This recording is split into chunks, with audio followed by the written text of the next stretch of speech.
दोस्तों, आज हम आपको बहुत ही दर्दनाक कहानी सुनाने जा रहे हैं। 2021 में अफ्ताब नामक व्यक्ति ने अपनी प्रेमी को बड़ी बेरहमी से मारकर उसके 35 टुकड़े किए और 2010 में भी ऐसा सेम केस हुआ था। रिसेंटली दिल्ली पुलिस से इन दोनों केस में जो कनेक्शन का खुलासा किया है, उसे सुनकर आप दंग रह जाएंगे। कहानी के मुख्य किरदार हैं राजेश गुलाटी और अनुपमा गुलाटी। राजेश का जन्म देहरादून में हुआ था। राजेश ने अपनी शुरुआती पढ़ाई भी देहरादून में ही की थी। आगे की पढ़ाई के लिए राजेश दिल्ली आ जाता है और यहाँ दिल्ली यूनिवर्सिटी में एडमिशन ले अपनी पढ़ाई को आगे बढ़ाता है और कुछ समय बाद इंजीनियर बन जाता है। दिल्ली में उसे अनुपमा नाम की लड़की मिलती है और वो अपनी पहली ही मुलाकात में एक दूसरे को पसंद कर लेते हैं और उनकी दोस्ती वक्त के साथ प्यार में बदल जाती है। कुछ समय बाद वो अपने घर वालों को भी बता देता है और शादी की बात करता है। 1999 में उन दोनों की बहुत धूमधाम से शादी होती है। अब राजेश और भी तरक्की कर लेता है और अमेरिका में सॉफ्टवेयर इंजीनियर की नौकरी करने लग जाता है। वो और अनुपमा अमेरिका चले जाते हैं। 2006 में अनुपमा 2 जुड़वे बच्चों को जन्म देती है, एक लड़का और एक लड़की। 2007-8 के करीब अमेरिका में महामारी आ जाती है और कई लोगों की नौकरी चली जाती है, जिसमें राजेश भी होता है। कुछ समय तो वो अपनी सेविंग से निकाल लेते हैं, लेकिन फिर उन्हें अपना घर बेचकर वापस भारत आना पड़ता है और देहरादून में वो किराए के घर पर रहने लग जाते हैं। फिर राजेश नौकरी की तलाश में कोलकाता जाता है और वहाँ उसे बड़ी कंपनी में सॉफ्टवेयर इंजीनियर की नौकरी मिल जाती है और वो अपनी अनुपमा को देहरादून में छोड़कर कोलकाता चला जाता है। दूरी होने से इनमें छोटी छोटी बातों पर लड़ाई होने लग जाती है और इनमें लड़ाई इतनी बढ़ जाती है कि मामला फैमिली कोर्ट तक चला जाता है। कोर्ट में ये सुनवाई होती है कि राजेश हर महीने अनुपमा को 20,000 रुपये भेजेगा। अनुपमा की बात राजेश से बहुत कम हुआ करती थी। अनुपमा अपनी माँ, अपने भाई और कुछ करीबियों से भी बात कर लिया करती थी। फिर साल 2010 में अक्टूबर का महीना था और राजेश अपने घर पर ही रहता था। राजेश के घर रहने से अनुपमा को अपने घर वालों से बात करने का वक्त नहीं मिलता था और वो बहुत कम बात करने लगी थी। 15 अक्टूबर को अनुपमा का फ़ोन स्विच ऑफ हो जाता है और जब अनुपमा के घर वाले राजेश के फ़ोन पर कॉल करते हैं कि अनुपमा से बात करनी है, तो यही जवाब मिलता है कि अनुपमा बाहर गई हुई है। दिसंबर का महीना हो जाता है, लेकिन पिछले 2 महीने से किसी ने भी अनुपमा से बात नहीं की होती है। हाँ, अनुपमा ईमेल के द्वारा अपने भाई से बातें कर लिया करती थी। कोई भी बात अनुपमा से ना होने के कारण अनुपमा के माँ बाप उसके भाई सुजन को देहरादून भेजते हैं अनुपमा से मिलने के लिए। लेकिन जब अनुपमा का पति राजेश बाहर देखता है कि उसका साला आया है, तो वो उसे देखते ही आग बबूला हो जाता है और अपने घर के मेन गेट बंद कर लेता है और उसको कहता है कि अभी अनुपमा नहीं है, तुम उससे नहीं मिल सकते, वो बाहर गई है। सुजन अंदर जाने की बहुत कोशिश करता है, लेकिन राजेश उसे अंदर जाने नहीं देता था। हार कर सुजन पास के पुलिस स्टेशन में जाता है और अपनी बहन की मिसिंग कंप्लेंट दर्ज करता है। वो पुलिस को सब बताता है कि राजेश ने मुझे अंदर जाने नहीं दिया। फिर पुलिस राजेश के घर पर जाती है और दबाव बोलती है। वो राजेश से कई सवाल करती है, लेकिन राजेश उन्हें सीधे जवाब नहीं देता है।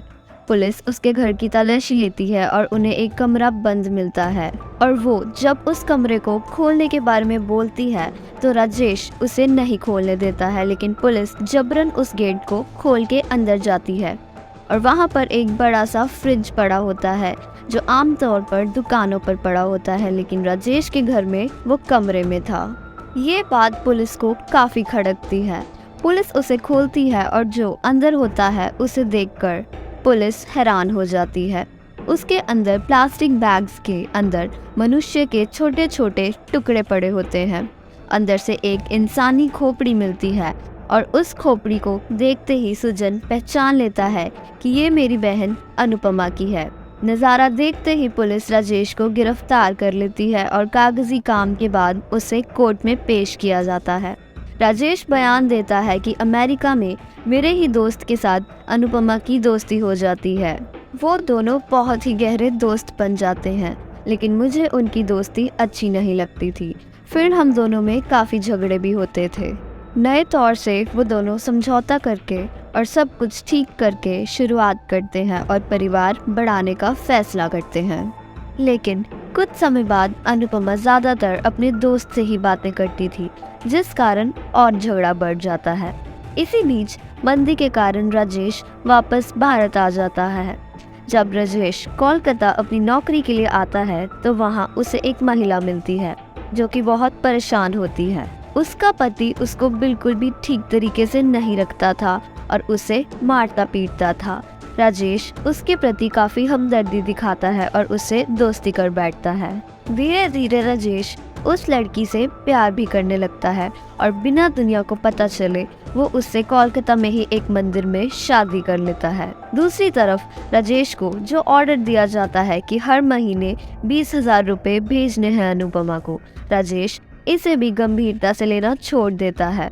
उनके बीच पैसों को लेकर अब काफी लड़ाई होती है। कुछ देर बाद अनुपमा को किसी न किसी तरीके से पता चल जाता है कि राजेश ने दूसरी शादी की है। इस चक्कर में उन दोनों की बहुत लड़ाई होती है और रिश्ता खत्म होने तक बात आ जाती है। लेकिन हर बार की तरह उनकी लड़ाई पैसों के बीच में होने लग जाती है और 17 अक्टूबर को भी कुछ ऐसा ही होता है। लड़ाई इतनी बढ़ जाती है कि राजेश अनुपमा को जोर से धक्का देता है, जिस कारण अनुपमा जोर से बेड के किनारे पर गिरती है, जिससे उसके सर पर खून आने लग जाता है। लेकिन राजेश उसको देखकर गुस्सा और बढ़ जाता है और बेड पर पड़े तकिए से वो अनुपमा का गला दबाकर हत्या कर देता है। उस वक्त बच्चे बाहर गए हुए थे, इसलिए वो अनुपमा की लाश को बाथरूम में छुपा देता है और जब बच्चे आकर मम्मी के बारे में पूछते हैं, राजेश कहता है कि अनुपमा को किसी काम से दिल्ली अपनी नानी घर जाना पड़ा। अगले दिन राजेश बाजार से बड़ा सा फ्रिज, छोटे छोटे प्लास्टिक बैग्स, इलेक्ट्रिक कटर खरीदता है। वो ये सब तब खरीदता है जब उसके बच्चे स्कूल गए होते हैं। अगले दिन जब राजेश के बच्चे स्कूल जाते हैं तब वो अपने घर के सारे दरवाजे बंद कर लेता है और अपनी पत्नी अनुपमा के छोटे छोटे टुकड़े कर प्लास्टिक बैग में डालकर फ्रीजर में रख देता है। वो उसके 72 टुकड़े करता है। अगले दिन राजेश बहुत ही नॉर्मल रहने लगता है ताकि किसी को पता ना चले कि अनुपमा के साथ क्या हुआ।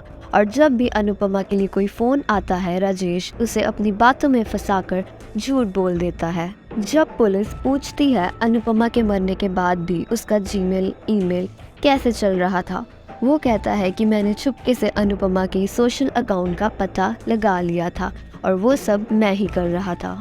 उसके बाद राजेश जब भी बाहर जाता था तो फ्रीज़र से 1 या 2 पैकेट निकाल कर देहरादून में ही कोई नाली और जंगलों में फेंक देता था। इस पूरे केस के खुलासे के बाद उसके बच्चों को उसके मामा सुजन के पास भेज दिया जाता है। राजेश कोर्ट में अपील करता है और बहुत लंबी सुनवाई होने के बाद करीब 7 साल के बाद राजेश को सज़ा होती है और 15 लाख का जुर्माना भी लगता है। फिर जुलाई 2022 में उसे 35 दिनों के लिए रिहाई मिल जाती है और फिर उसका टेस्ट होता है और डॉक्टर उसे 21 दिनों की ज़मानत के लिए और कहता है और उसकी ज़मानत 21 दिनों तक बढ़ा दी जाती है। हमने शुरुआत में बताया था कि श्रद्धा, जो कि 2022 में हुआ था केस, और 2010 वाला केस, इनमें कोई कनेक्शन था। दरअसल 16 नवंबर 2022 को मीडिया रिपोर्ट्स के मुताबिक पुलिस ने खुलासा किया है कि अब तक की गूगल हिस्ट्री में राजेश अनुपमा केस को कई बार देखा गया था और वहीं से उसको ये आइडिया आता है। चलिए वापस अनुपमा के केस पर चलते हैं। पुलिस की जांच पड़ताल के मुताबिक आगे एक और खुलासा हुआ जो काफ़ी हैरान कर देने वाला था। दरअसल अनुपमा को शक था कि कोलकाता में राजेश ने दूसरी शादी की है। उसे कई बार ये बात पता चलती है, लेकिन राजेश इसे किसी साजिश और अफवाह बताकर हर बार गलत बताता है।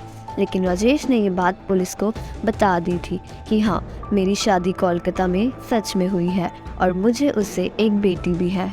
इसी कारण मैंने अनुपमा को पैसे भेजने बंद कर दिए थे। कोर्ट्स के मुताबिक ये भी पता चलता है कि राजेश ने कहा था कि मैं अनुपमा के साथ खुश हूँ और मेरा उससे पीछा छूट गया है। दोस्तों, अगर आपको ये सच्ची घटना की कहानी अच्छी लगी हो तो चैनल को लाइक, शेयर, कमेंट ज़रूर करिए।